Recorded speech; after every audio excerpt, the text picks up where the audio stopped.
Honey wax అనగానే మనకి ఇది వాటర్ బేస్డ్. కన్సిస్టెన్సీ వచ్చేసి టూ థిన్ ఉండకూడదు.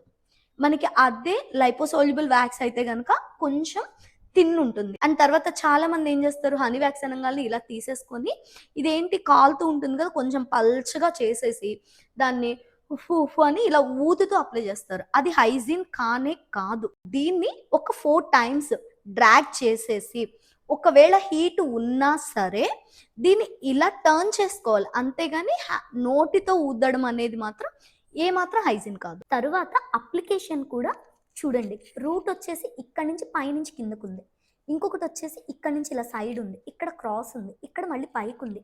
అలాగా చాలా మందికి డిఫరెంట్గా ఉంటుంది.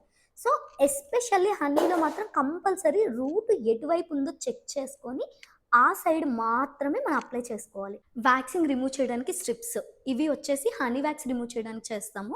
ఇది వచ్చేసి రీకా ఆర్ లైపోసాల్యుబుల్ వ్యాక్స్కి యూజ్ చేస్తాము. వన్స్ ఈ లైపోసాల్యుబుల్ అలవాటు అయిపోయిన తర్వాత చాలా మందికి లైపోసాల్యుబుల్ అంటే ఓన్లీ రీకా అని అనుకుంటారు. సో అటువంటి వాటికి మాత్రమే ఈ స్ట్రిప్ యూజ్ చేస్తారు. అండ్ హనీ అనేటప్పటికి భయపడిపోతారు, మేము వ్యాక్స్ చెయ్యము అని.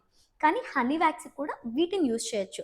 మనకి ఎప్పుడైతే వ్యాక్సింగ్ కొంచెము గాలి వెళ్ళిపోయి థిన్ అయిపోతుంది, సరిగ్గా రావట్లేదు అని అనుకున్నప్పుడు, లేదు అంటే ఈ విధంగా రూట్ టఫ్గా ఉన్నప్పుడు ఇలాంటివి యూజ్ చేశారంటే కనుక మనకి పర్ఫెక్ట్గా రిమూవ్ అవుతుంది. ఇది ఇప్పుడు మనం ఇటుకు అప్లై చేసాం కాబట్టి ఇలా రిమూవ్ చేస్తున్నాము. కింద ఇలా టైట్గా లాగి పట్టుకోవాలి అండ్ అప్లికేషన్ ప్రాపర్గా చేసుకోవాలి. ఇప్పుడు మనకి ఇంతవరకు అప్లై అయిపోయింది కదా, చాలా మంది ఇలా ఫోల్డ్ చేసేస్తారు. ఇలాగ కొంచెం మనకి లిమిట్గా ఉంచేసి ఇలా చేసుకోవడం వల్ల మనకి స్ట్రిప్ అనేది సేవ్ అవుతుంది, రిమూవ్ అవ్వకుండా.